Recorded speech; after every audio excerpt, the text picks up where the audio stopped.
Okey, dia macam ni lah. Jujur cakap saya ni memang peminat tegar Kak Mahizan lah. Dan saya berterima kasih pada seseorang yang telah memperkenalkan saya pada Kak Mahizan. Kak Mahizan ni dia sebenarnya seorang penulis yang prolific juga sebenarnya. Dan dah lama menulis. Tapi sebab dia ni low profile, low profile dia sendiri pun tak promote karya dia. Jadi kita kena cari karya-karya dia tau. Dan dia banyak menulis untuk DBP, dengan TC pun ada Raka. Tapi yang saya nak kongsikan malam ni buku dengan DBP yang nak kata latest tak lah, dah jadi macam second latest lah kot, sebab nanti akan keluar buku sayembara dia yang menang bawah pena tu kan. Kepada Adinda yang jauh di mata, tajuknya. Tajuk ni macam kalau kita tengok kan, kepada Adinda yang jauh di mata ni macam takat leleh kan. Macam mesti cerita-cerita cinta-cinta ni kan. Tapi sebab Kak Maizan yang tulis, saya kata saya mesti dapatkan juga sebab memang saya collect pun buku-buku dia. Cuma jangan terpengaruh dengan tajuk kat depan ni. Tak faham kenapa dia orang pilih tajuk ni. Sebab dia macam misleading. Tapi kan sebenar-benarnya bila baca sampai ke penghujung baru kita tahu kenapalah tajuk ni dipilih akhirnya. Sebab itulah sebenarnya motif cerita tu. Okay, apa yang saya nak sampaikan, dia memang berkisah-kisah cinta. Tapi sebenarnya dia lebih bertumpu kepada watak utama Rudy. Sebab selalu kita baca watak-watak kisah novel ni mesti dia punya watak hero, heroine perfect sangat kan. Ataupun dia punya cacat celah tu sikit-sikit je lah. Tapi selalu perfect, selalu menang, selalu kalau dia ada cabaran pun dia menang kan. Tapi kan kalau baca buku ni, yang si Rudy ni, dia loser tau. Saya macam kat dia loser. Sebab apa? Kita pun nak menyampah dengan dia. Dia pemalas, dia bekerja malas, dia suka cek gaduh dengan bos dia. Dia dengan kawan dia suka mula. Lepas tu apa lagi ya? Lepas tu dia suka prejudis dengan pekerja Bangladesh dekat tempat kerja dia tu. Sukalah kan. Tapi kan as long kita go through je kan kenapa Rudy ni jadi macam ni. Dan kita realise ada sebab lah kan. Lepas tu yang bestnya Rudy ni dia bercita-cita nak jadi penulis skrip. So dia kuat membaca. Itu sebab saya suka karya-karya Kak Mahizan ni. Bila dia tulis kan, dalam ni kan kita akan perhatikan dia memang akan letak macam-macam info tau. Sebab saya akan dapat tahu daripada sampaikan dia namakan kucing ni nama apa Nama siapa ingat? Apa nama kucing dia tu? Dia namakan kucing tu nama apa? Editor kepada penulis termasyur. Something like that lah kalau tak silap saya. Dan betulkan lah kalau saya salah So dia macam Kak Mahizan ni cara dia buat research tentang karya-karya dia tu memang mendalam lah, memang thoroughly lah. Lepas tu bahasa Kak Mahizan memang tak boleh dipertikaikan lagi. Cuma saya terkejut bila Kak Mahizan cuba tulis karya cintan macam ni kan. Sebab selalunya macam karya dia yang terdahulu, Joko Simo, Cahaya Delima, lebih kepada historical fiction tau. Macam lebih kepada berat lah, kira-kira karya berat lah. Tapi kali ni dia dah lah bawah DBP lah tu, tapi tulis kisah cinta. So somehow apa yang saya nak tekankan, apa yang saya nak kongsikan lah, yang menarik ni tentang kisah Rudy ni, dia mula loser tapi nanti kita akan perhatikan dia sebenarnya baik orang ni. Dia suka menolong. Lepas tu dia nanti ada kisah cinta tiga segi dalam ni. Alamak, tak nak bagi lebih-lebih, spoiler tak. Okay, dia just let dia apa lagi highlight dia. Naim mungkin boleh bantu kot. Jaga-jaga puan, nanti kita terbocor macam Datuk and Asmiranda macam semalam pun. Tak, saya memang nak suruh korang baca pun. Memang nak sangat-sangat nak goda korang dengan buku ni. Sungguh-sungguh. Sebab bahasa Kak Mahizan ni indah tau. Dia cara dia buatkan kita tu, memula kita menyampah masa bermula baca. Lepas tu kita gembira. Lepas tu kan, alamak, saya akan bagilah tahu. Ujung-ujung tu saya menangis. Tu je nak cakap. Dan dia punya penamat dia memang tak disangka-sangka. Sejelah. Okay, so ingat Saya ada kena beli ni. saya ada Kalau tambahan kakak sikit. Dua apa ni tambahan. Naim? Sila. Pertamanya waktu saya kenal nama Mahizan Hussein ni 3 tahun macam tu. Nama je lah, tapi saya tak pernah baca. So saya baca yang terbitan DBP yang terbaru tu. Saya ingatkan, lepas saya baca, saya ingatkan dia lelaki. So saya berabang-abang je lah dengan dia dalam chat. Okay. Jadi saya dalam 2 minggu lepas atau 3 minggu lepas saya baru tahu dia perempuan.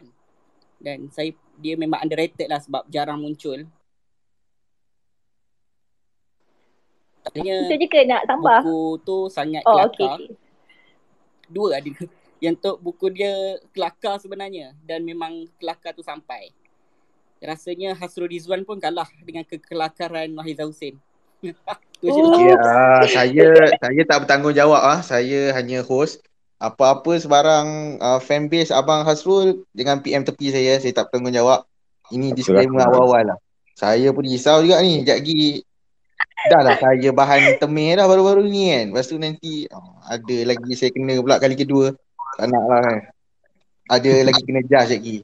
Buku falsafah lah ni. Okay, so saya berlepas diri lah daripada apa Naim buat tu. Naim ada nak tambah lagi? Tak ada. Cuma masalah dekat buku Adinda Jauh di Mata tu banyak typo. Saya tak tahu kenapa di BP. Betul. Saya pun ada highlight ni dekat Kak Mahizan juga. Lepas tu cover dia saya rasa buruk lah cover dia. Cover dia buruk sangat. Sorry lah saya telus je cakap. Memang buruk cover dia. Tapi untuk worth dibaca memang. Yes, worth. Buku tu memang menarik lah. Dia sort of like buku yang don't judge the book by its cover. Ataupun nama yang macam korang tak pernah dengar. Sebabnya sebenarnya Kak Mahizan ni jenis memang low profile. Dia memang underrated tapi siapa yang memang follow dia sebenarnya seorang penulis yang bagus. Sebab dia setiap dia saya boleh cakap dia versatile. Dia boleh tulis macam buku Joko Simo tu lain. Dia punya genre dia, style macam dalam historical fiction. Kalau buku apa lagi lupa pula lah. Jap. Raka kalau dengan fiksi lain. Dia boleh adapt buku dengan PT karang craft. I don't know, karya seni Ari pun lain. Yang Ari tu dia boleh buat cerita aksi tau. Memang betul-betul aksi lawan macam babak-babak gangster. Dia memang based on gangsterism. So memang Kak Mahizan dia memang thoroughly research lah dia punya setiap karya-karya itu. Itulah saya nak sampaikan. Terima kasih. Sama-sama. Okay. Karya Mahizan Hussein So siapa yang saya rasa Takib ni peminat Mahizan Hussein juga ni. Rasanya dia boleh kongsi tapi dia tak nak kongsi kot lagak ini. So mungkin just lepas kita continue pula kita sambung dengan Jazz pula buku-buku apa yang suka dilupakan.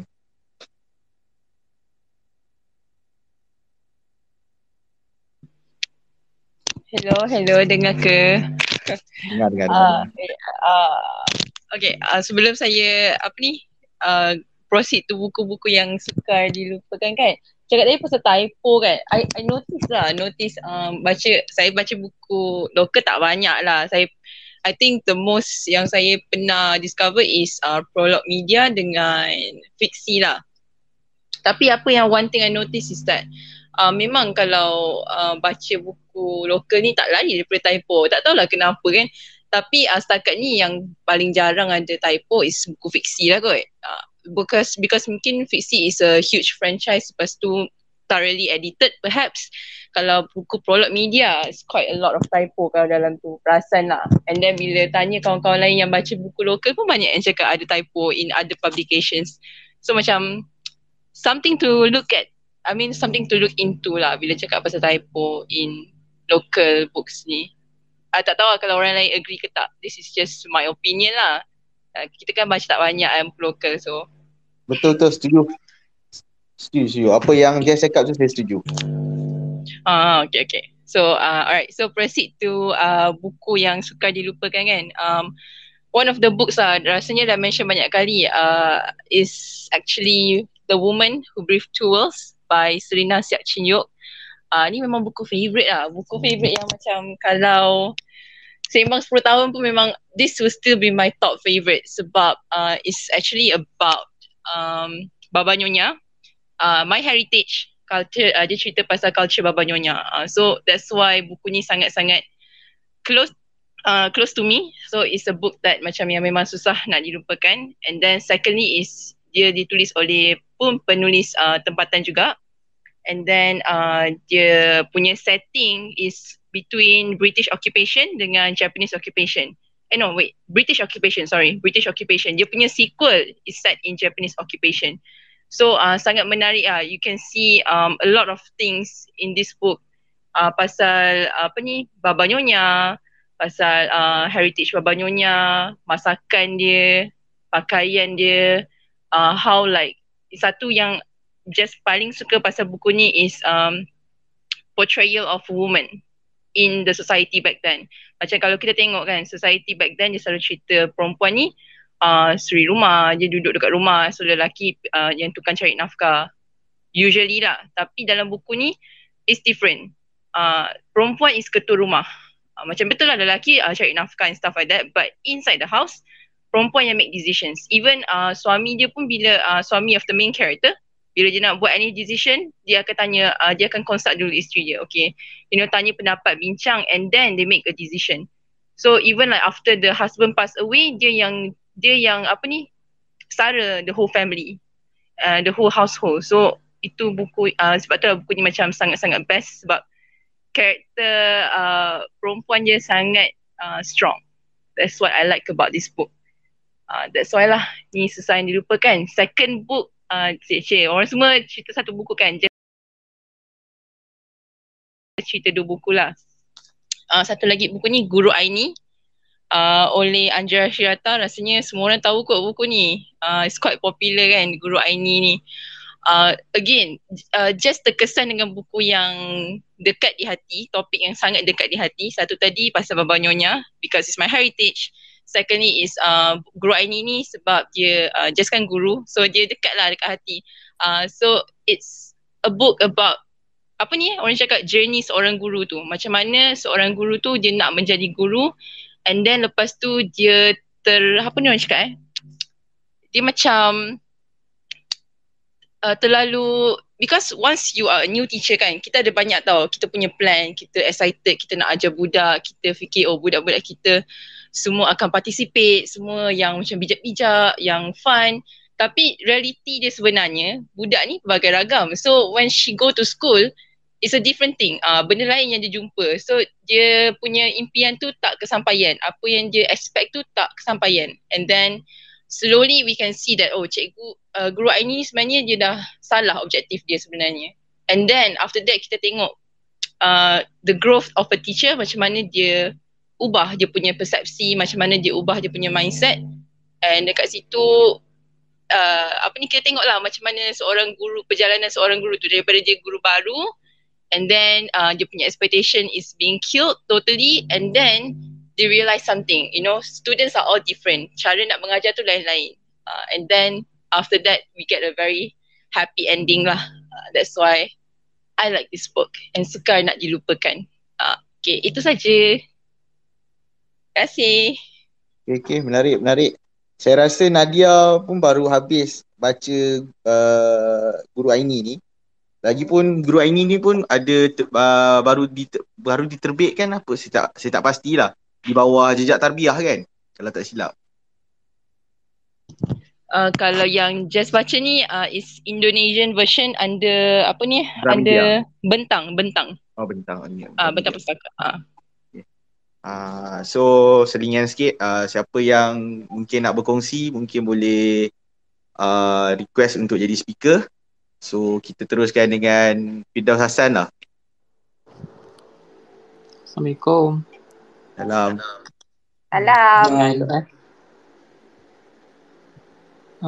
Okay, saya nak berkongsi 3 buah buku malam ni.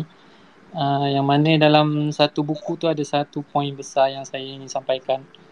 So saya minta maaf lah kalau saya ambil masa yang panjang sikit. Tapi insyaAllah lah saya akan ringkaskan dengan sepadat mungkin. So poin yang pertama saya nak share adalah self-help. Yang kedua awareness.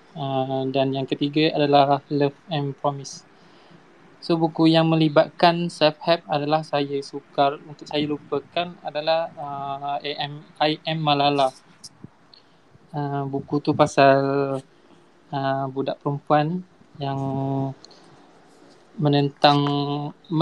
menegakkan child education dekat Pakistan, yang dia kena lawan dengan ekstremis Islamik.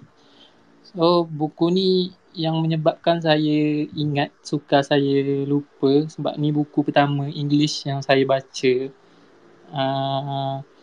Point yang self help ni saya nak tekankan, buku ni yang menyedarkan saya pentingnya pasal pelajaran. Kita dekat Malaysia ni macam mudahnya untuk belajar, macam tak ada pun nak hadapi suasana yang sukar, suasana yang berperang, negara yang aman lah, harmoni, tak payah nak bersusah payah. Kadang tu macam sekolah hari kita, meja seorang satu, ada kipas, kalau dekat lab, tempat komputer pun ada aircon. So bagi student ataupun orang yang bekerja dekat negara Malaysia ni, negara yang harmoni, kita ni bukan tak ada peluang, kita ni kurang keazaman. Sebab itulah macam kita ni, macam matlamat ni, kita ni kabur sampai kita hanyut. Macam kita ni tak sedar benda tu pun satu nikmat sebenarnya, belajar dalam suasana yang harmoni. Sampai kita ni lupa untuk zahirkan rasa syukur tu. Sampaikan kita ni kadang-kadang bermalasan, buat kerja pun sambil lewa. Kadang-kadang tu kita ni pun tak bertanggungjawab. So tanya diri sendirilah. Buku ni lagi menyedarkan saya ada insan yang seusia dengan saya, sama tahun lahir, tapi masa kecil dia sudah pun macam memperjuangkan dan mampu merubah dunia. Yang mana Malala ni mampu membuka mata dan merubah dari segi perspektif untuk orang macam prejudis atas Islam. Sedangkan kita, ataupun saya lah, saya buat apa je masa kecil? Main batu seremban, main sorok-sorok, kanak-kanak biasa je lah. Memanglah betul keadaan semasa tu yang membuatkan manusia tu membentuk pola fikir ataupun macam behavior dia. Tapi kita kena syukurlah sebab kita di negara yang harmoni, kitalah yang kena take a step untuk maju lagi. Tak kira lah apa yang bidang kita tengah ceburi. Kalau belajar bersungguh-sungguh. Kalau kerja, do well. So benda ni saya nak relatekan dengan satu video saya pernah tengok dulu. Saya pun tak ingat bila, tapi dah lama. Video ni pasal ketua tentera negara mana pun saya tak ingat, nama siapa pun saya tak tahu, tapi dia berkongsi kita boleh berjuang mengikut cara kita. Tak semestinya kita nak kena masuk army untuk berjuang untuk negara. Tak. Askar berperang, doktor menyelamatkan orang, cikgu membentuk manusia jadi yang lebih baik. Kalau kita, yang tu kita kena figure out sendirilah. Yang dia kongsi dalam video tu, dia startkan hari dia dengan small habit, iaitu dia kemas katil dia. Dia cakap benda ni nampak remeh dan kelakar, tapi small habit ni lah yang menyebabkan kita rasa bersalah bila benda tu, contohnya kalau bab yang dia sentuh tadi adalah kemas katil, kita rasa bersalah kalau kita tinggalkan katil kita bila kita bangun pagi tu bersepah. So macam mana kita nak didik diri kita ni untuk rasa bersalah kalau kita tak buat benda yang sepatutnya kita buat. Kalau small habit macam tu pun kita tak boleh nak buat, macam mana kita nak merubah sesuatu yang besar, memegang jawatan yang lebih besar? Contohnya kan manusia boleh dibeli dengan uang, rasuah tak payah cerita lah. Kalau kita di atas, kita mampu menindas orang bawahan. So benda small thing macam tu pun dia kongsi untuk kita ni sedar. Benda yang kecil macam tu pun boleh lead kita untuk macam menjadi manusia yang lebih baik lah. Senang ceritanya macam tu. So satu amalan yang saya nak share, yang saya selalu buat, iaitu sebelum tidur pasang niat, tomorrow I wanna be a better person. Bangun esok pula niat lagi, today I wanna be a better than yesterday. Small thing macam ni pun macam saya rasa benda ni boleh buat spark dalam diri kita supaya kita ni lebih passionate, jujur dalam bekerja. Kadang-kadang small thing yang terjadi dalam sehari mampu merubah seharian seseorang tu. Macam kalau pagi-pagi dah pergi kerja tayar bocor, macam sakit hati juga kan. Bad mood je satu hari tu. Contohnya kalau pagi-pagi dah orang belanja nasi lemak, senyum je sampai ke petang. So kalau benda tu tak selalu jadi macam kitalah yang kena buat. So siapa yang saya selalu buat benda tu lah yang saya buat. Pasang niat esok saya nak jadi orang yang lebih baik, dan esok bangun tu saya niat lagi, hari ni saya nak jadi baik lagi daripada saya yang semalam. So buku yang kedua saya nak tekankan pasal point awareness. Yang ni buku dia Boys Don't Cry, Tim Graben. Saya rasa buku ni terbit originally 2016 kot, tapi start meluas dekat Malaysia 2017. So saya baca buku ni 2019. Saya beli dekat BBW dekat Serdang. Dia ada filem dia, Saudara Fidas. Yes, rasanya lah kan. Saya dah tengok lah filem dia, memang best. Saya tengok yang dokumentari je. So overall sinopsis cerita tu macam lelaki ni macam mengidap MDD lah, Major Depression Disorder. Everything yang dia lalu dan rasa seakan looping. Benda tu keep repeating dalam hati dia dan dengan dalam kepala dia. Dunia yang dia lalu ni macam tak selari apa yang dia rasa, yang dia nak. Macam benda yang dia buat ni pun macam tak mengikut kehendak hati dia. And then dia bertemu dengan seorang perempuan dan macam dia buat something different, unik juga. Dia buat pementasan yang konten dia tu mengarahkan orang untuk create awareness pasal depression lah. So kalau kita perasan pun macam pasal awareness yang orang kongsi dekat Twitter ni, banyak orang kongsi pada 2019 dengan 2020. Maybe sebab PKP kan, sebab ramai yang bunuh diri sebab tekanan kerja, tekanan kewangan. So saya rasa sebab tu lah yang banyak sangat orang kongsi pasal depression tu. So benda tu bagus lah. Buku ni macam menjawab saya satu jawapan, memberi satu jawapan yang mana saya bukanlah shaming orang yang depression ni, tapi selain daripada sex abuse, rape, yang hal-hal yang berat lah. Selain daripada tu saya yes, benda tu leads to depression.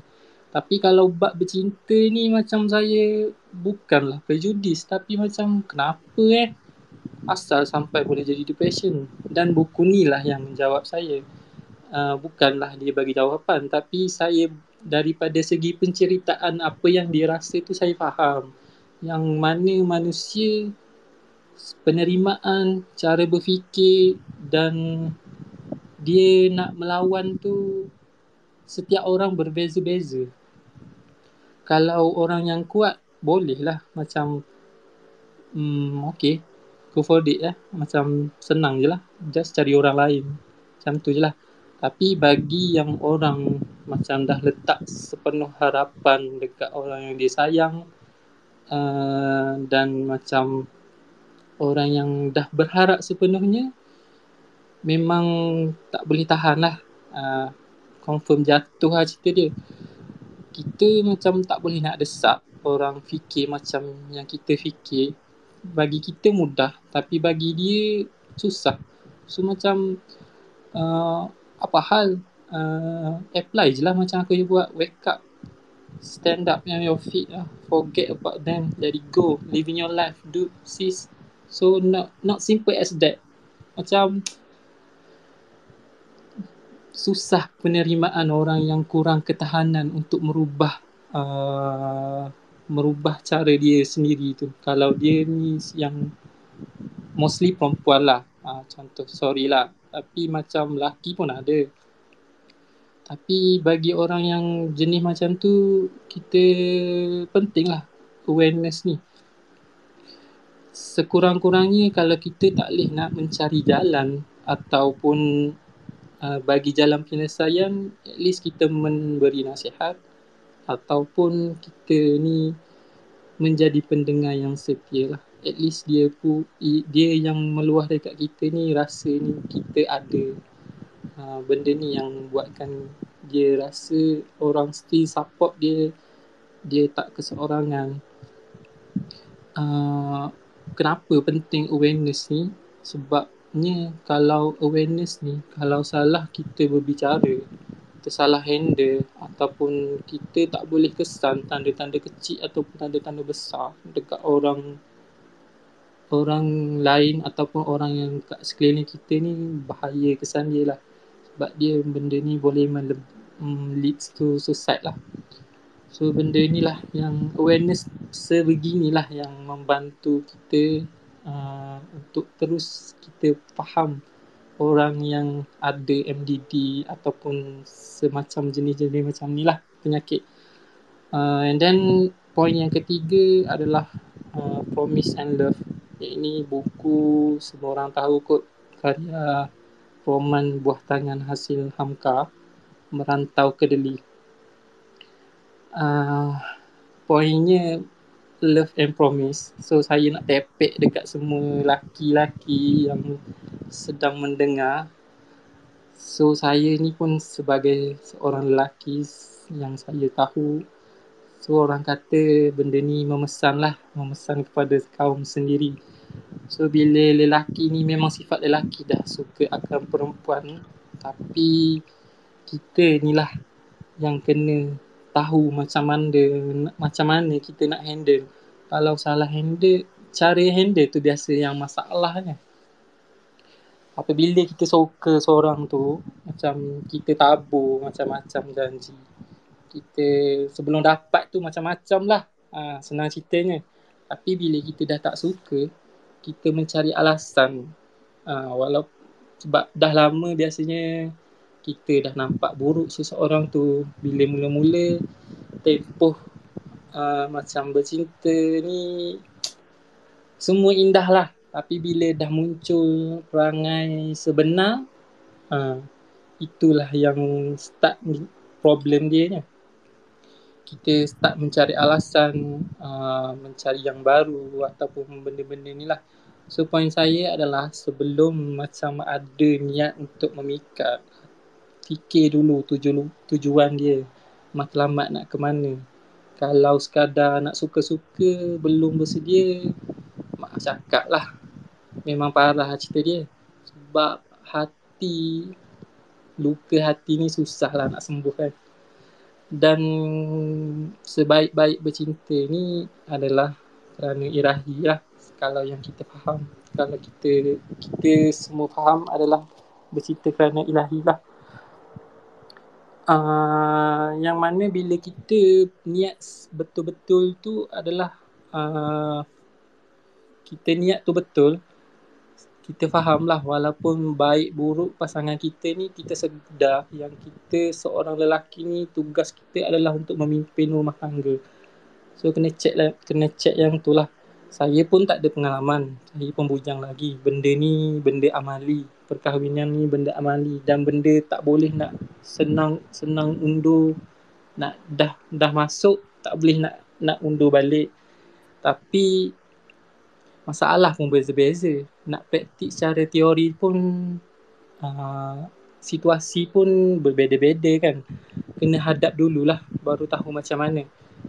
Tapi kita boleh faham, at least sebelum kita mendirikan rumah tangga, kita ni persiapkanlah diri kita ni sama ada dari segi ilmu agama, cara bertoleransi, urusan kewangan, kematangan dalam berfikir. And then kalau benda-benda macam ni pun tak ada dalam diri kita, macam mana kita nak membimbing? Takut kita pula nanti yang terumbang ambing kan. Kalau benda basic macam ni pun tak ada. Saya berani cakap macam ni sebab daripada pengamatan saya, yang saya sendiri tengok melalui orang sekeliling saya, kalau buta-buta je menikah ataupun berkahwin, cinta hilang, yang indah pun jadi suram balik kan. Benda ni lah yang leads. Kalau kita tengok pun dekat statistik perceraian negara, benda remeh-temeh pun banyak yang terjadi. Sekecil-kecil hal pun boleh jadi hal perceraian. And then kalau kita tengok statistik dia bukan sikit. Kalau tengah-tengah kita bersembang ni pun ada orang yang bercerai. Statistik dia saya tak tengok yang terkini, tapi still banyak lah jumlah perceraian dalam Malaysia ni. So bagi laki-laki, beringatlah dalam berkata-kata, berjanji, benda tu boleh makan diri sendiri. Timbang dululah baik dan buruk sebelum buat keputusan tu lah. So itu sahajalah kongsian saya pada malam ini. Terima kasih. Sama-sama. Terima kasih Daud. Sama-sama, thank you Daud. Terima kasih Daud. Rasa macam dengar podcast tau. Itulah. Dengar Daud bercakap ni. Bila dia cakap tu kan, tenang rasa je. macam salah channel pula. Ingat duduk dekat Spotify. Rupanya tak. Okay. Sorry lah, saya mencelah. Okay. Tak biasa sangat buku-buku korang power-power semua. Jangan humble. Buku dia lagi power. Bantah Tengok dia review macam mana. Kan. Tak adalah saya nak mencelah pun. Tapi ya, bahan-bahan bacaan malam ni memang saya boleh kira power juga sebab ada yang saya pernah dengar, ada yang tak pernah dengar. Macam Puan Hani ada sebut apa tadi? Maizan Hussein. Itu pun saya tak baca lagi sebenarnya. So mungkin akan mencari dekat Shopee kot ada. Ada dekat Shopee. Saya dah jumpa dah. Jangan hasut. Dah beli apa? Ada. Murah je. Beli je Meza. Okay. Nanti kita beli So kita teruskan dengan Mirza lah pula kan. Mirza share Mirza. Okay. Saya share kali ni bahan bacaan saya yang tak boleh lupakan. Sebab ini antara bahan bacaan yang saya sampai sekarang saya cari. Buku tu buku bank, saya tak kira. Okay, dia punya buku yang saya baca ni, dia berkenaan tentang saya tak ingat tajuk dia. Ni mencari kebenaran suatu dialog Islam Kristian. So dia adalah judul asal dia adalah dialog masalah ketahanan Jesus. So dia ada ilustrasi buku tu. So tak silap saya Persatuan Ulama Malaysia kot. Saya ada baca dia punya detail dia. So dia cerita tentang seorang ni, dia beragama Kristian, and then dia jumpa seorang ustaz ni selama 7 malam. 9 malam. Dia nak tahu kenapa Kristian macam ni, kenapa Islam macam ni. Jadi setiap malam tu dia berjumpa dengan ustaz tu, dia memperdebatkan kenapa Islam begini, kenapa Kristian begini. Contohnya macam ketuhanan Jesus. Ketuhanan Jesus ni yang seperti yang macam saya rasa mungkin ada beberapa orang yang tahu dalam space ni. Ketuhanan Jesus terbagi kepada 3, iaitu Holy God, Ayah, Anak dan juga Holy Ghost. Holy Ghost ni kalau dalam Islam dia Jibril lah. So yang first kali God, 2 Jesus, 3 ni inilah Gabriel lah. Jadi 3 ni membentuk jadi satu, Trinity. Dan itu yang diperdebatkan oleh seorang ni lah, yang orang Kristian ni, dia berdebatkan dengan ustaz ni. Jadi dalam seperti yang kita tahu, Bible ada terbahagi pada 2. Bible, satu tu Old Testament dengan New Testament, Perjanjian Lama dan Perjanjian Baru. Itu pun dikupas juga dalam buku ni. Dan juga tentang macam mana Jesus menebus dosa kaum Nasrani. Yang diceritakan kalau dalam Islam, tak silap saya, Nabi Isa diangkat ke langit. Jadi yang disalib tu sebenarnya adalah orang yang diserupakan oleh diserupakan dengan muka dengan Nabi Isa lah. Kalau tak silap saya, nama dia apa kalau ada nama Judas Iscariot kot. Judas kot. Kalau yang tahu dalam cerita kisah sirah Nabi Isa, dia ada Hawariun. Dan salah satu Hawariun ni dia jadi pengkhianat, dia nak menjual Nabi Isa ni untuk disalib. Tak silap saya lah. Jadi yang itu pun dikupas juga dalam buku ni. Dan juga tentang dosa warisan.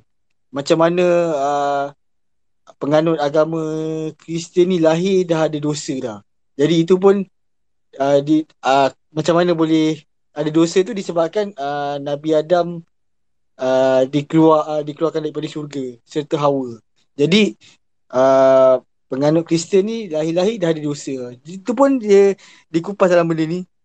So ada juga dia ceritakan tentang perbezaan antara Al-Quran dan juga kitab-kitab lain, contohnya Taurat, Zabur, Injil. Apa perbezaan dia, kenapa ada tangan-tangan yang cuba mengubah benda-benda dalam tu. Dan seperti yang kita tahu juga dalam Al-Quran, kita ada sampai Nabi Muhammad, tapi dekat dalam Injil ataupun Bible sampai Nabi Isa je ataupun Jesus je. Sebab dalam selepas turunnya Al-Quran, kitab-kitab sebelum tu dah kira dimansuhkan lah. Jadi benda tu pun dikupas juga. Dan juga percanggahan ayat-ayat dalam Bible, itu pun saya rasa seronok untuk baca. Sebab setiap cerita tu, setiap malam tu, yang beragama Kristian ni dia rasa macam, alamak, betul ke benda ni? Jadi diutarakan. Jadi persoalan ni bukannya tentang berdebat siapa betul siapa salah.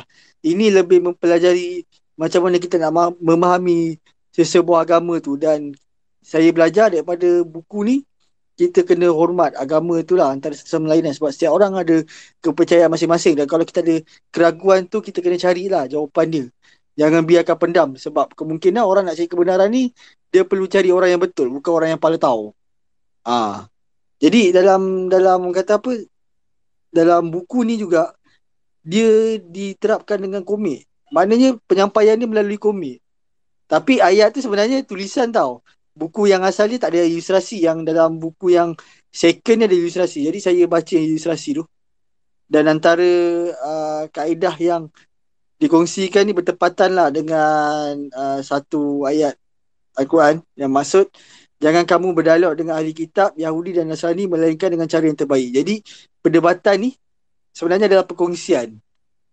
Dia bermakna bukan membidas siapa betul siapa salah, tapi lebih menunjukkan kita nak sharing sebenarnya. Jadi kalau kita rasa betul, betul lah benda tu. Dan saya tak tahu benda ni ada ke tak dekat Shopee ke, saya tak cari lagi. Tapi memang saya ingat buku ni. Nanti saya kongsikan dekat Twitter saya. Tapi memang menarik. Jadi saya cadangkan kalau siapa-siapa yang dapat cari buku ni, korang boleh ni lah, baca lah untuk memahami Islam. Tajuk dia Biza? Tajuknya adalah Mencari Kebenaran, Suatu Dialog Islam Kristian. Okay. Jadi memang berat sikit. Untuk yang pemula memang berat sikit. Tapi saya memang berani jamin buku ni menarik. Sebab saya daripada form 3 tu ingat sampai sekarang perjalanan cerita tu.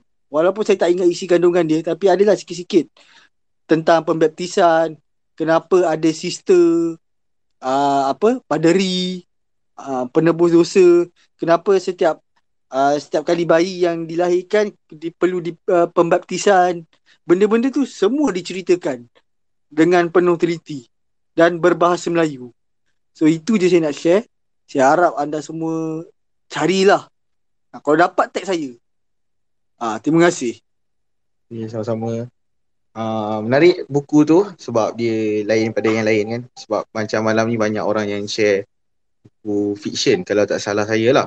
So Sebab saya sekarang ni speaker saya tak nampak langsung siapa dia. Saya rasa saya nampak saya seorang je. So kalau ada yang nak share tu share je lah. Sebab saya tak nampak siapa yang speaker ni. Takib tak share lagi. Apalah host. Oh sorry lah Takib. Sorry lah Takib. Assalamualaikum, selamat malam. Selamat petang. Um, so buku yang sukar dilupakan dia kalau ingat jalan cerita tapi lupa tajuk, kira menepati syarat ke? Macam mana tu? Macam mana? Tak ada lah, sebab buku sukar dilupakan kan. Tapi kalau ingat jalan cerita, tak ingat tajuk, susah agak Ya ke? Macam mana ni? Kata nak hasut. Tak adalah, yang ni memang tak lupa lah. Tajuk dia penulis dia tak ada kan, dah keluar kan.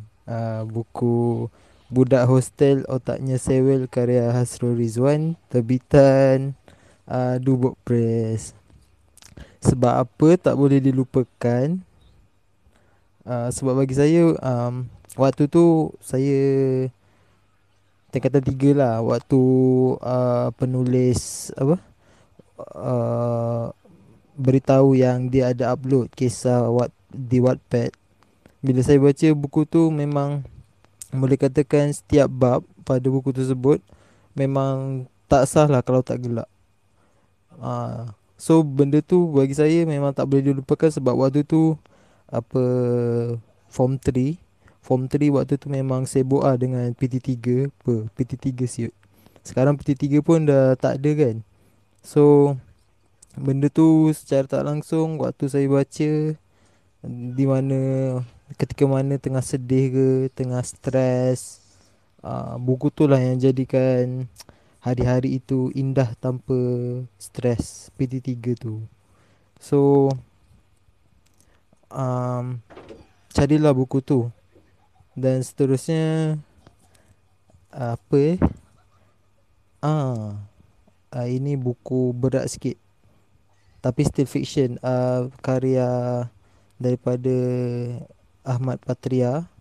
Tajuk dia Kronika Nashan. Dia sebenarnya siri. Kronika Nashan tu nama siri tersebut.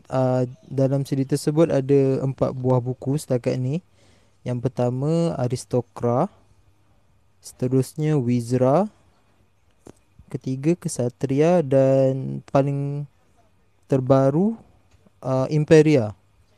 Sebab apa tak boleh dilupakan? Sebab bila baca buku tu, anda dapat rasakan yang buku tu berat tau. Dapat rasakan buku tu berat gila. Ada sistem bahasa, lenggok bahasa dia. Tapi waktu tu saya Form 3 lah kan. Waktu umur tu tak baca sangat fantasi. Tapi waktu tu bila saya baca, rasa wow, ini ke fantasi kan. Macam ingatkan fantasi berat gila kan. Tapi waktu saya baca tu, dia buatkan saya tak fikir yang fantasi tu genre berat gila. So bila dapat baca Aristokra waktu tu, macam best juga genre fantasi ni. Tu antara sebab lah. Sejujurnya waktu tu saya tak kenal pun karya oleh tak kenal pun penulis dengan karya-karya dia. Saya beli pun waktu tu sebab kadang kalau bila kita jumpa penerbit yang terbitkan buku yang kita minat, so secara tak langsung kita akan belilah buku-buku terbitannya yang lain. So antara sebab dapatkan Aristokrat tu sebab itulah. So, jadi waktu tu boleh dikatakan pembelian yang berbaloi lah lepas habiskan pembacaan buku keempat dia, Imperia. Cubalah baca. Memang orang kata bertaraf dunia lah. Claim tinggi betul. Tapi serius. Menarik. Itu je. So tak silap aku kau pun suggest untuk yang tema bukan fantasi tu kan? Oh, itu karya Tak. Shah Nim Ramli. Ada juga buku dia. Uh, tapi itu bagi aku aku suka ideanya je. Okay, faham. Okay, sebelum tu celahan juga sekali lagi iklan sikit kepada yang speaker yang ada share apa buku-buku tadi, nanti boleh tolong tweet tak? Nanti saya akan compile dalam satu satu tweet, satu untayan. Dan pada yang tak sempat, sebab saya target untuk tamatkan space ni pada pukul 11.30. Sebab tak nak lah lambat sangat. Sebab besok ada yang bekerja lagi, ada yang ada hal masing-masing. Malam Jadi masih muda. tak apalah, yang tu nanti kita post apa tu, yang space tu kemudian lah kan. Dan ni kita kena fokus pada kita punya masa lah, garis masa kita sampai 11.30 je. Sebab tak nak nanti dia meleret-leret jadi tajuk pun dia lari daripada tajuk yang asal. So mungkin kita akan continue dengan Izzuan lah.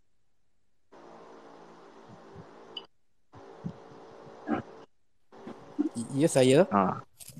Belum share lagi kan? Belum kongsi lagi kan? Belum, sebab aku jenis lupa bila aku baca buku. Bukan ada buku yang sukar dilupakan, memang aku lupa bila aku baca buku. Aku ingat sekejap je. Tapi adalah satu buku yang aku rasa bagi aku menarik lah. Bagi aku buku A Street Cat Named Bob daripada James Baldwin lah. Buku ni aku rasa menarik sebab dia buku yang berkisarkan tentang kehidupan, tentang pengalaman hidup. Aku suka baca buku-buku bila buku pengalaman hidup. Kalau kita tengok buku ni kan macam keadaan James Baldwin tu. Keadaan penulis tu sebelum dia berjumpa dengan Bob, kucing tu. Macam mana keadaan dia tu umbang-ambing, kejap gelang-gelangan, duduk pun menumpang. Jadi bila dia jumpa Bob tu, kehidupan dia berubah. Dia lebih bertanggungjawab. Dia lebih, jadi bagi aku apa yang aku dapat daripada buku ni, manusia perlukan penggerak untuk menjadikan dia lebih bertanggungjawab. Kalau macam kita tengok pada kisah James ni, kisah penulis dalam Street Cat Named Bob ni, bila dia berjumpa kucing tu, dia timbul ada rasa tanggungjawab untuk menjaga kucing tu, untuk berkongsi apa-apa dia untuk mencari makan, untuk mencari rezeki, untuk membela kucing tu sakit, dia hantar dia rela menghabiskan duit makan dia semata-mata untuk kucing tu. Jadi bagi aku buku ni menarik lah sebab dia menekankan prinsip tanggungjawab tu. Itu saja. Dan satu lagi buku, ada satu lagi buku. Buku ni bagi nak kata lucu pun boleh juga. Aku baca ada satu buku ni buku lama, tapi di buku ni di-translate ataupun diterjemah dan diringkaskan. Tajuk buku ni Don Quixote daripada Miguel de Cervantes. Aku dapat buku ni, buku terjemahan daripada Oxford University Press, dan pustaka Pena Emas. Buku ni kisah orang yang obses dengan buku. Kisah orang obses dengan buku. Bila dia baca buku tu, dia suka baca buku-buku fantasi, buku-buku yang ada plot-plot macam pengembaraan. Dia suka baca buku-buku macam tu, dan dia terpengaruh dengan cerita-cerita dalam buku tu, membuatkan dia rasa macam dia seorang kesatria. Bila kalau jatuh dia baca buku kesatria, dia adalah seorang kesatria yang perlu menyelamatkan seorang puteri. Dan dia buat apa yang buku tu. Dia memakai seorang kesatria, dia mengembara, dia jumpa, walaupun dia jumpa dengan plot-plot biasa, dia jumpa dengan pengembala, dia anggap benda tu macam makhluk luar biasa, dan dia lawa benda tu. Itu yang menarik sebab bagi aku menarik buku ni untuk baca, untuk bagi baca dia jenis-jenis buku yang macam fantasi, untuk sebab dia menceritakan pengalaman orang yang obses dengan buku tu. Sehingga kadang-kadang perbuatan dia tu boleh membahayakan diri dia. Dia dengan kuda dia berpakaian macam kesatria dan menarik jalan cerita dia. Dia ada juga versi bahasa Inggeris tapi tebal lah sebab aku yang baca yang dah diringkaskan, mungkin untuk pelajar-pelajar sekolah dulu kot. Aku jumpa buku ni di kedai buku terpakai, ambil baca. Aku ingat buku-buku biasa tapi buku ni adalah satu buku yang menarik untuk dibaca. Don Quixote. Itu saja apa kan. Narik. Bila cakap pasal kucing tadi aku teringat Kak Nazifah kan. Kucing tu tak silap dah meninggal kot. Meninggal ke? Mati. Ya, dah mati dah. Baru Kucing dah tahun mati ni dah. tak silap. Tahun lepas rasanya dia. Tapi buku James Baldwin ni untuk bagi kita nak meningkatkan macam untuk motivated lah. Boleh baca lah sebab dia menekankan prinsip tanggungjawab tu. Sebab setiap manusia, setiap kita, bagi aku kena ada untuk tanggungjawab ni. Kadang-kadang kita kena ada penggerak untuk kita bertanggungjawab. Dan buku ni memberi motivasi kepada kita lah. Macam mana keadaan jatuh bangun James sebelum dia jadi famous. Sebelum dia terkenal dengan tulisan buku dia ni. Okay, faham. Yang 25 tu ke? Yang movie yang 25 tu ke? Yang saya share tu. Ya. Yang A Street Cat Named Bob. A Street Cat Named Bob ni. Boleh tengok. Dia ada movie dia tapi aku tak sempat lagi nak tengok movie dia. Dah lah. Best jalan cerita dia. Oyen.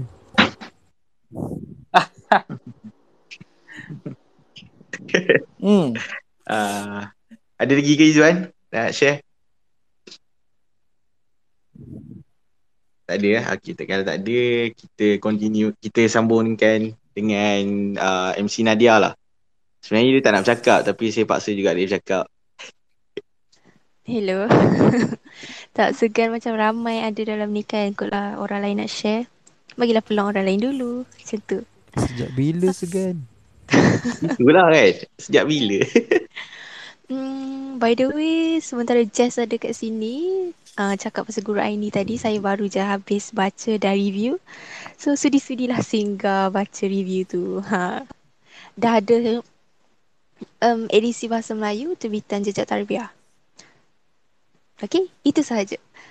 Nak kongsi pasal apa tu tadi? Buku yang sukar dilupakan. Pun segan nak cakap sebab rasa macam klise dan ramai orang pun tahu buku ni. Tenggelamnya Kapal Badawi daripada Hamka. Si ramai baca kan? Saya suka buku tu. Saya ingat lagi lagu dia. Lagu apa Movie dia tak sangat lah. Dia tak feel macam baca buku dia. At least tadi saya rasa ada orang yang cari movie dia dekat timeline. Ayat Zainuddin lah saya ingat. Nadia, kalau nanti cubalah baca, kalau free lah, cubalah baca versi bahasa Indonesia je lagi feel tau. Tu je nak cakap. Okay, boleh. Tapi yang BM punya ni okey lah. Dia still mengekalkan perkataan Indon tu. Boleh faham. Okay. Sebabnya kalau macam tak tahu apa bezanya dengan Indonesia punya version. Sebab itu ada kawan share. Dia kan prequel tu orang-orang biasa kan. So macam kawan share Jejak Tarbiyah punya orang-orang biasa tu, adalah a few differences kalau between the words kan. So macam sebenarnya kalau baca in Indonesian je lagi funny lah. Itu je lah. Okay. Okay. Dah ada dah orang-orang biasa tu baru sampai petang tadi. Tu pun ada orang bagi juga. Best buku tu. Orang-orang biasa yang JT punya lah, yang cover merah tu. Okay. Enjoy. That one pun kelakar juga. Very good. Okay. Nadia. Ya, siapa? Naim. Tenggelamnya Kapal Badawi tu edisi mana Yang saya baca Pustaka Dini. Edisi Ustaz. Yelah Pustaka Dini. Edisi terkini 2010. Dia kan ada banyak kan. PTS pun ada juga kot. Banyak. Macam saudari tu kata tadi, elok baca bahasa Indonesia. Dan kalau kalian yang lain terjumpa bahasa Malaysia yang terbitan UPSN Publication, kalau tak salah warna biru, tapi susah dah nak cari yang terbitan tu. Itu satu-satunya buku yang saya baca dibuang satu bahagian daripada ceritanya. Sebab dalam tu mengutuk lelaki waktu tu jadi dibuang. Apa yang dibuang? Itu je lah nak kongsi. Aku ada buku tu, Im. Tak dengar. Aku ada yang yang suara Naim tu putus-putus ah. Naim cakap pasal bab Naim dibuang boleh tu tak kongsikan balik dengar. tak? Ada satu bahagian, dia bukan bab, dia cuma ada satu dialog yang panjang dibuang daripada buku tu sebab ada mungkin unsur-unsur yang waktu babak-babak akhir bila Hayati bila Zainuddin marah dekat Hayati waktu tu, dia ada buang, ada dialog dia buang. Dan dialog yang begitulah perempuan kan, Im? Begitulah perempuan. Ada satu lagi dialog. Bukan, yang begitulah perempuan tu ada. Begitulah perempuan tu memang akan ingat sampai bila-bila ayat tu. Sesiapa quote please. Apa tah? Lupa. Begitulah perempuan, dia hanya ingat apa yang kesalahan itu. terhadapnya walaupun kekejaman kecil. dirinya. Dia hina teruk sangat ke Naim? Dia dia bukan masalah itu. Masalah yang saya nak sampaikan ialah ada penerbit yang mengubah cerita buku tu. Dia buang. Yang siapa yang tak baca lagi buku tu, kalau tonton filem, ending dia lain tau. Saya tak boleh bagi tahulah. Cumanya baca buku lah untuk hayati macam mana Hamka menulis. Yang saya lebih indah suka pasal filem. buku sebab dia macam tulis-tulis surat tu, lepas tu dapat feel lah kita kan dah tak ada dah era yang tulis-tulis surat macam ni kan. So rasa macam klasik dan romantik lah tulis-tulis surat ni. Saya suka kalau ikut ranking lah, 3 novel Hamka. First, Tenggelamnya Kapal Van der Wijk. Second, Di Bawah Lindungan Kaabah. Third, Margareta Gautier tu. Memang sangat-sangat best. Memang semua bukan happy ending. Tu nak cakap siap-siap lah. Tapi dia punya penghayatan tu memang boleh nangis. Itu je sebenarnya part yang paling suka dekat buku-buku dia, surat lah. Sebab rasa unik. Kan best kan kalau orang tulis-tulis surat macam ni, rasa macam romantik betul. Betul. Macam buku Si Sabariah kan. Si Sabariah tak minat sangat sebab ending dia tak best. Macam tak expect jadi macam tu kan. Dan pendek sangat. Sebab dia yang Si Sabariah yang JT punya tu dia ada 2 kan. Satu yang bahasa satu lagi bahasa apa kat belakang tu, rasa bukan kita baca pun yang belakang tu. So macam alamak. Macam tu lah, faham tak? Tuhan bukan manusia. Apa dia? Saya ada Tuhan bukan manusia. Tak pernah. Bukan hari tu Nadia cakap pernah baca yang tu. Bukan Hamka lah. Tak pernah. Okey. Saya ada tambahan untuk Nadia, persoalan Nadia tadi. Kenapa Hamka tulis? Kebanyakannya buku dia set ending. Jadi saya pernah tanya soalan ni dekat Dr. Muhammad Sulam. Ustaz Zahiruddin Zabidi. Dia cakap waktu era dia menulis tu, waktu tu penjajahan Belanda. Jadinya kalau dia, dan novel-novel yang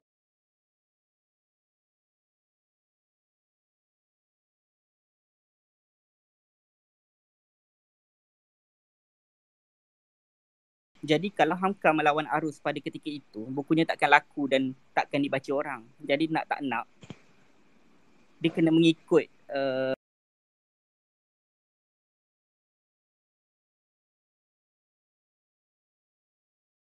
lunas-lunas yang tema yang orang minat waktu itu.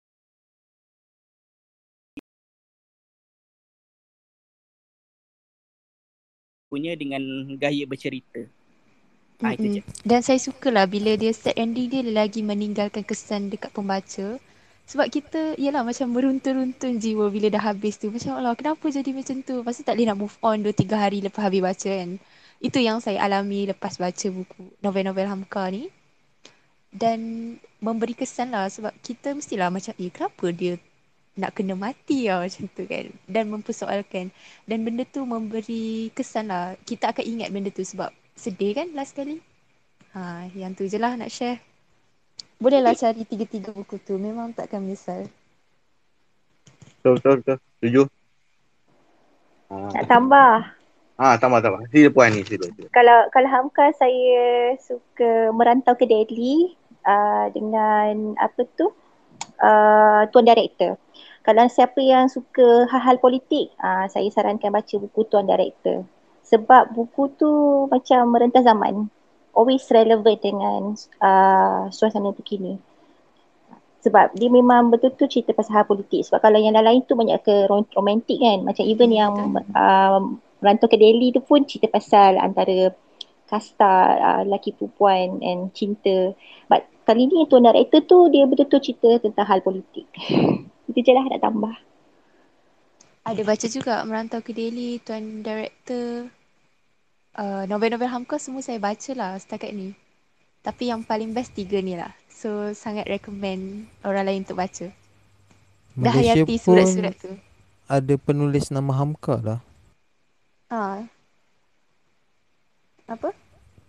Malaysia pun ada penulis nama Hamka. Yang Hamka Kereta Mayat tu ke? Hamka Kereta Mayat Saya tak pernah Baru baca je buku Farah tu. Nadia share.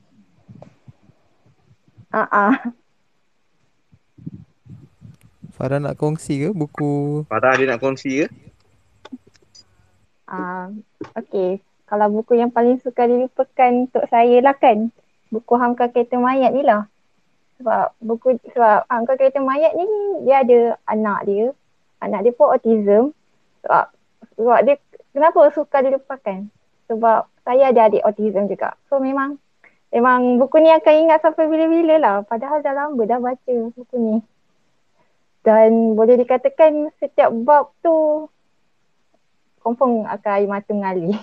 Kalau saya lah, tak tahulah yang lain.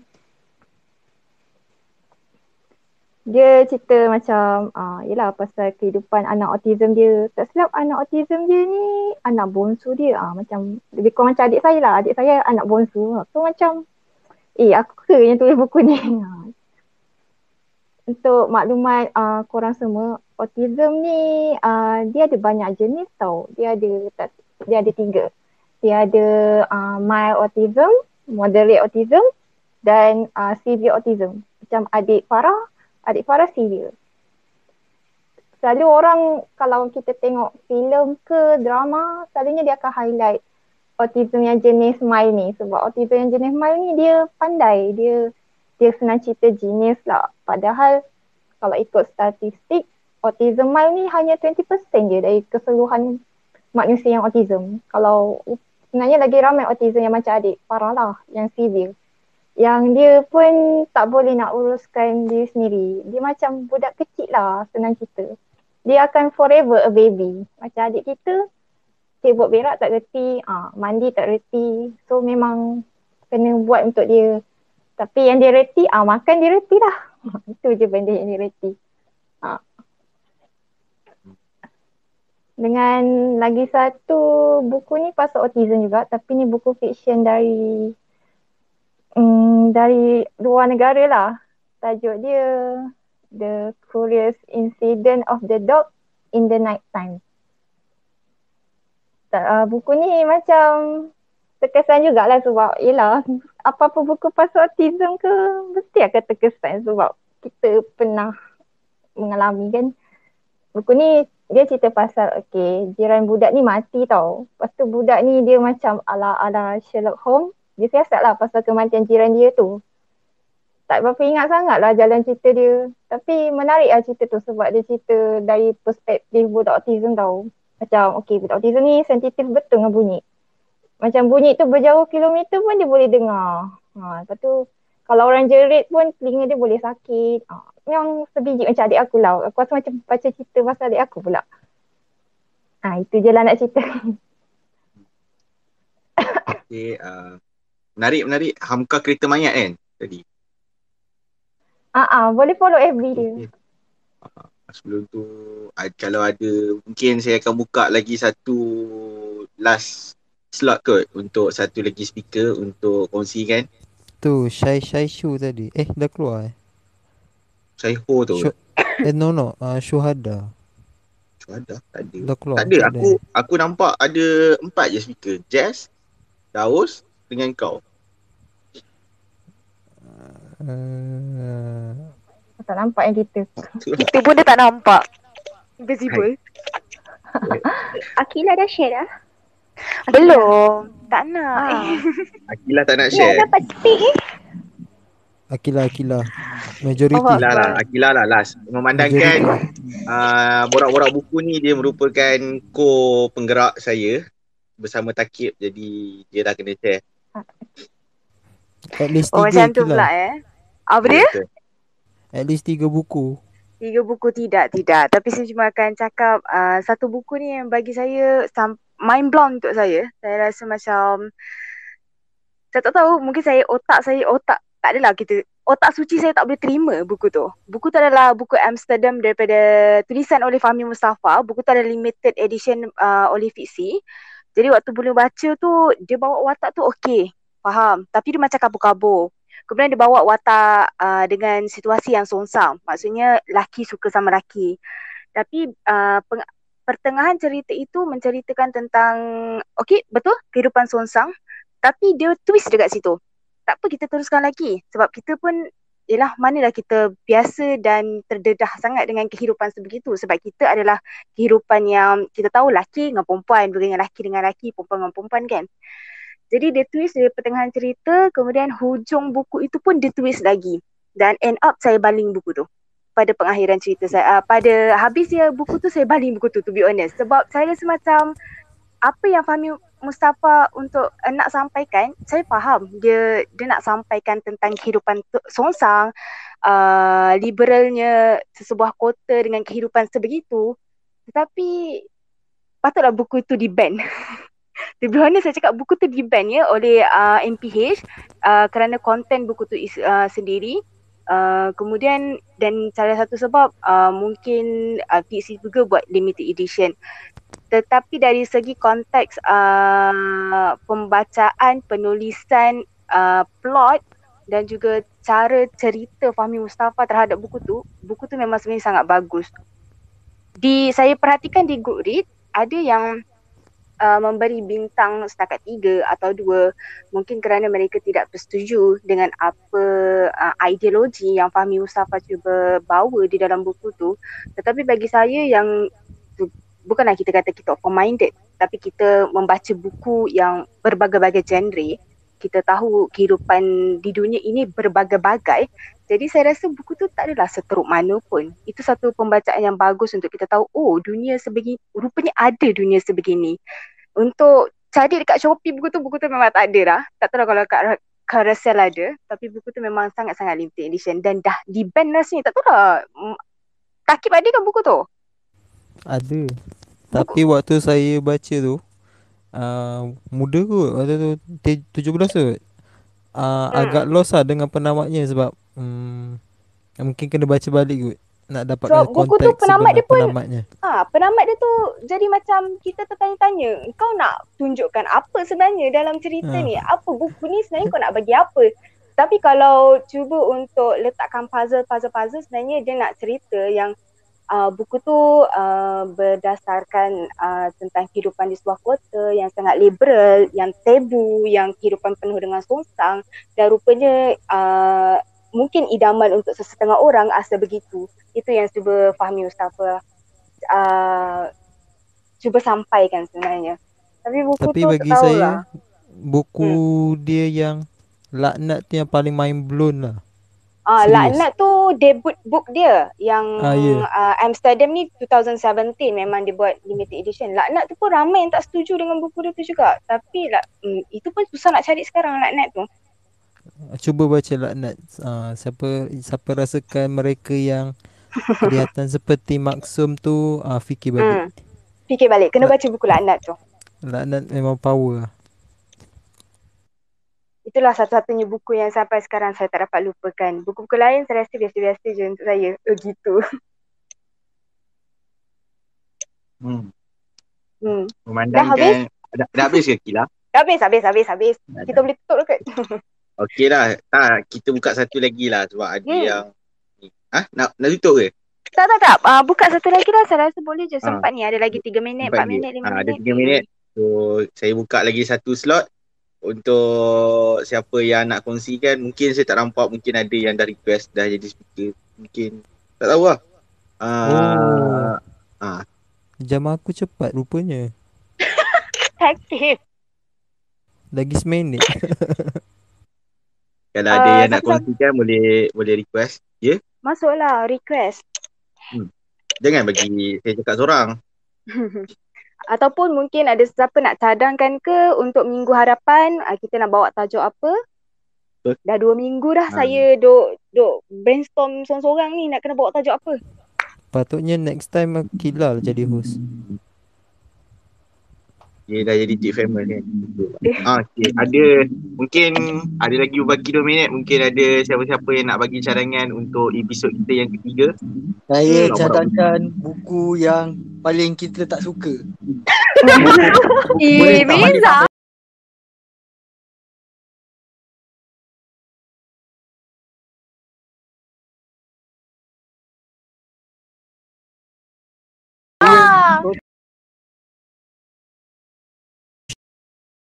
Dia sebenarnya daripada konten yang apa yang penulis sampaikan tu. Alright. Meja. Okay. Minggu depan kita bawa tajuk tu. Buku yang paling tidak disuka. Sebab semua orang tak semestinya suka makan nasi lemak. Itulah analogi dia. Ayolah Miza. Nanti jemput dia nanti. Ya Jess. Toxic lah nampaknya kalau buka buku tajuk macam tu. Tak, malam ada yang masa siapa buat spaces macam semalam ke 2 hari lepas.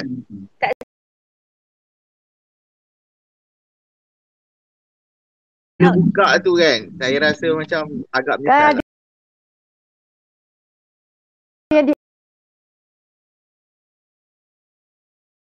Akan pertimbangkan. Kita tengok macam ni dulu. So nanti saya akan bincang dengan Takib dan Kilah lah. Kilah jadi host lah sebab benda tu rasa Furkan tak dapat kawan nanti. Sebab dia nampak dah eager, betapa eagernya dia. Betul. Saya tak tahan sebab saya beli buku tu RM5. Daripada saya buang RM5, bagus saya beli nasi campur. Kau dah lama simpan dendam Furkan. Aduh, by the tak habis lagi. Saya live dulu Thank you semua. Alright Nadia, see you next week. Bye-bye. Terima kasih Pak Joy. Bye-bye. Okay, bagus. Thank you Mirza atas cadangan tajuk tu. Jadi kita masa amat mencemburui kita, mungkin InsyaAllah minggu depan kita akan sambung siri-siri seterusnya. Kalau saya ataupun Akilah ataupun Takib tak busy, salah seorang kami akan jadi host lah untuk akan buat secara mingguan. So terima kasih semua yang join, yang sudi kongsikan. Yang mana yang tak sempat kongsi tu bolehlah kalau nak share, boleh tweet, nanti tag saya. Mention saya juga. Saya akan buat dalam satu untayan ataupun tweet supaya mudah untuk dicari lah. Okay. Sekian. Wabillahi taufiq wa hidayah. Wassalamualaikum warahmatullahi wabarakatuh. Selamat malam. Terima kasih kerana jangan lupa ambil vaksin. Bye everyone. Bye-bye. Jangan lupa ambil vaksin. Ya, esok ambil vaksin. Bye. Okay. Untunglah.